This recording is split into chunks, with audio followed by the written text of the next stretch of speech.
જોઈ રહ્યા છો પ્રાર્થના સંદેશ ન્યૂઝ. હવે જોઈએ અગત્યના સમાચાર. વાલેજ ગ્રામજનો દ્વારા ગ્રામ પંચાયત હસ્તકની ખાલી જગ્યામાં ગેરકાયદેસર દબાણ કાર્યની સ્વાગત કાર્યક્રમ અને તાલુકા વિકાસ અધિકારીને લેખિત ફરિયાદ. વાલેજ ગામે મુલતાનીવાડા વિસ્તારમાં સરકારની ગ્રાન્ટમાંથી થતું ગટર લાઇનનું કામ ખોટી રીતે બંધ કરાવવા બાબતે ગ્રામજનોની રજૂઆત. ઉમરેઠ તાલુકાના વાલેજ ગામ ખાતે મુલતાનીવાડા તથા આજુબાજુના વિસ્તારોના રહીશો માટે પાણીના નિકાલ માટે પંચાયતમાંથી કોઈપણ પ્રકારની વ્યવસ્થા કરવામાં આવેલ નથી તથા આ વિસ્તારમાં પાણી જે રીતે જતું હતું ત્યાં માથાભારે વ્યક્તિ ઠાકોર મોહમ્મદ રફીક હુસેન મિયા દ્વારા મનસ્વી રીતે બંધ કરી દેવામાં આવેલ છે. અરજદારો મુજબ કોઈપણ પ્રકારના સંવિધાનિક દસ્તાવેજી પુરાવા રજૂ કર્યા વગર ગેરકાયદેસર રીતે પાણીની લાઇન બંધ કરી દેવાઈ છે. વાલેજ ખાતે ઠાકોર મોહમ્મદ રફીક હુસેન મિયા જુઓ નાના ઠાકોરવાડા વિસ્તારમાં વસવાટ કરે છે.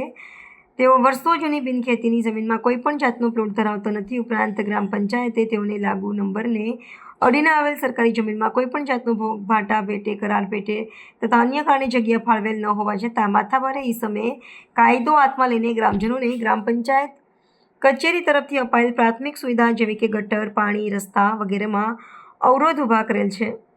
ઉપરાંત સ્થાનિકોનું કહેવું છે કે તાલુકા સ્વાગત કાર્યક્રમનો અંતિમ નિર્ણય આવતા પહેલા આ ઈસમે તારીખ 17/9/2025ના રોજ સવારથી વિસ્તારને બાંધમાં લઈને ધમકીઓ આપેલી હતી કે જે થાય તે કરી લો, હું આ ગટર લાઇનને બૂચ મારી દઉં છું.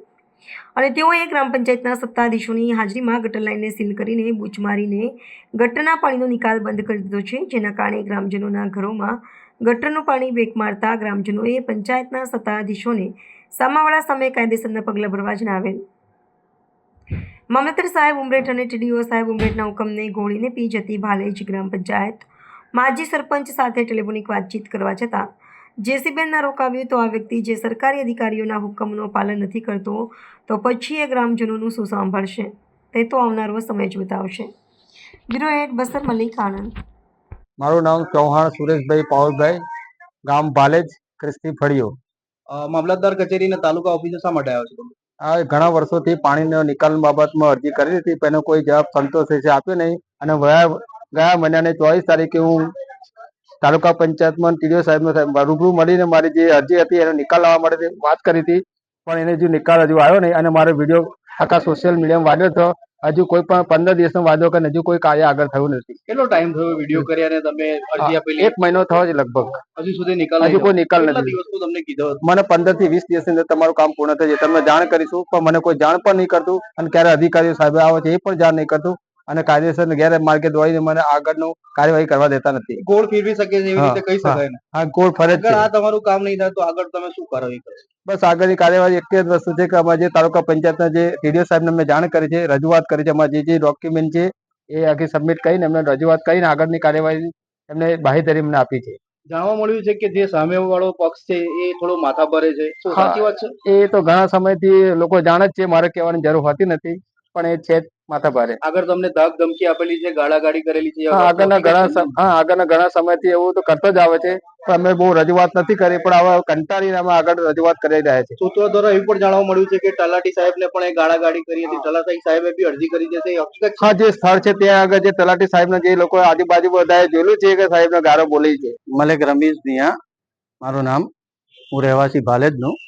તો આજે તાલુકા પંચાયત કચેરી ઉમરેઠ ખાતે તમે બધા આવ્યા છો, શું કારણ? અમારું જે પાણી બંધ કરી દીધું છે, અમારી પંચાયતની જગ્યા છે અમારા ઘરની પાછળ, પણ એ ભાઈએ બૂચ મારી દીધા છે. રફીકભાઈ ઠાકોર, એ ભાઈએ બૂચ મારી દીધા છે કે તમારું અહીં કશું લાગતું બિલકતું નહીં પણ તમે અહીં બૂચ પાણી ના વેરશો એમ. પછી તમે શું રજૂઆત કરી? અમે મામલતદાર સાહેબને, ટીડીઓ સાહેબને, ગ્રામ પંચાયતને અમે જણાવ્યું કે અમારું પાણી બંધ કરી દીધું છે પણ એમાં કોઈ એક્શન લેવાતી નથી. પણ કહેવાનો મતલબ એ છે કે અત્યારે ત્યાં આગળ હાલમાં પૂરણ ચાલુ કર્યું છે એ લોકોએ. અત્યારે કામ ચાલુ જ છે? હા, ત્યાં આગળ કામ ચાલુ જ છે અને અમે કીધું તો પણ એ માનતા નથી, એ પણ પૂરણ કરવાનું ચાલુ છે. સ્થાનિક સરપંચને કીધું તો એમનું શું પ્રતિભાવ છે? હવે એ સ્થાનિક પંચાયતમાંથી જ કીધું છે કે તમે પૂરણ કરી શકો છો.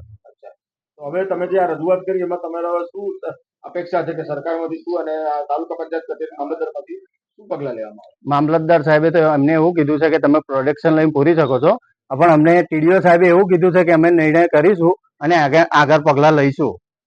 તો આ ટૂંક સમયમાં આની ઉપર પગલાં લેવામાં નહીં આવે તો તમે શું આગળની રણનીતિ નક્કી કરશો? એ ફરી અમે એનાથી આગળ રજૂ કરીશું અને એ અમે ટીડીઓ સાહેબ એમ રજૂઆત કરી શકશે કે અમે સ્ટે લાવી શકીશું. મારું નામ ચૌહાણ નેન્સી છે. અમે વાલેજ ગામથી આવ્યા છે અહીંયા આગળ ઉમરેઠ તાલુકામાં.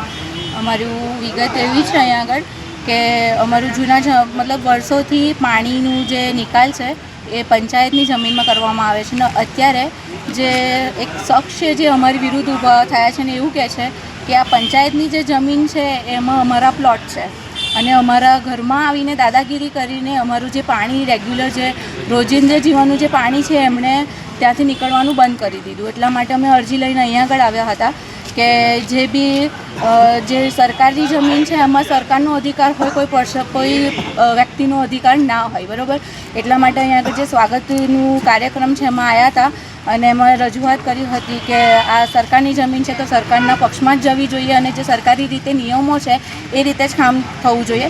એટલે સ્વાગતના એમાંથી અમને એવો નિર્ણય મળ્યો છે કે સારું કે ભાઈને અત્યારે જે બી કામ એમણે કર્યું છે પુરાણ કે જે બી કર્યું છે એ અટકાવી દેવામાં આવશે અને નિયમો પ્રમાણે જે સર્વેયર હોય છે જે ક્ષેત્રફળ માપવાનું હોય છે એ ક્ષેત્રફળ ત્યાં આગળ આવીને માપવામાં આવશે. જો એમના પક્ષમાં હશે તો એ એમને આપવામાં આવશે, જો સરકારનું હશે પંચાયતનું હશે તો પંચાયતનું આપી દેવામાં આવશે. આ નિર્ણય અમને મળ્યો છે. છતાં બી જોઈએ છે કે ગ્રામ પંચાયતે અમારો સપોર્ટ કરે છે કે નથી કરતા, કારણ કે અત્યાર સુધી આટલી અમે માહિતી ત્યાં આપી છે, આટલો અમે સબૂતો ત્યાં આગળ આપ્યા છે ઘણા બધા, છતાં બી જ્યાં ત્યાંના સરપંચ છે જે કારકુન છે એમણે અમારો સપોર્ટ કર્યો નથી. અમારી જે બી વિગતો હતી એમણે ક્યારેય સાંભળી બી નથી. અમે બધા પ્રૂફ લઈને ત્યાં ગયા છે, અમારા પ્રૂફ એમણે હાથમાં બી પકડ્યા નથી, જોવાની મનાઈ કરી દીધી. એટલા માટે અમે આગળ તાલુકામાં આવ્યા હતા અને તાલુકામાંથી અમને થોડો સેટિસ્ફેક્શનવાળો આન્સર તો મળ્યો છે, પણ હવે જોઈએ છે કે આગળ અમને હજુ બી ન્યાય મળે છે કે નથી મળતો કે પછી હજુ પંચાયતનું જ રાજ ચાલે છે એ અમે જોઈ લઈએ છીએ કે માજી સરપંચનું જે રાજ ચાલે છે હવે જોવું રહ્યું. મુકેશભાઈ મકવાણા, તાલુકા વિકાસ અધિકારી ઉમરેઠ.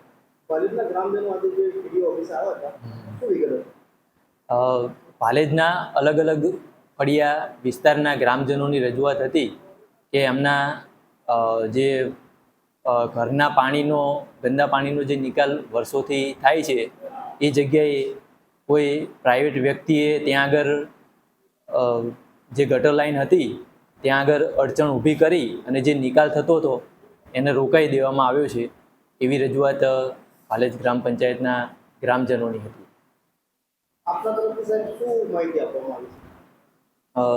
એ લોકોએ અહીંયા તાલુકા પંચાયત ખાતે અરજી આપેલી છે, એટલે અરજીના સાથેના સાધનિક કાગળો જોઈ મને જે માહિતી મળી છે એ મુજબ ગ્રામ પંચાયત ભાલેજે સિટી સર્વે સુપ્રિન્ટેન્ડન્ટને તારીખ 17/9/2025ના રોજ પત્ર લખી અને કઈ જમીન સરકારી માલિકીની છે અને કઈ જમીન પ્રાઇવેટ છે એ માપણી માટેનો પત્ર લખેલ છે.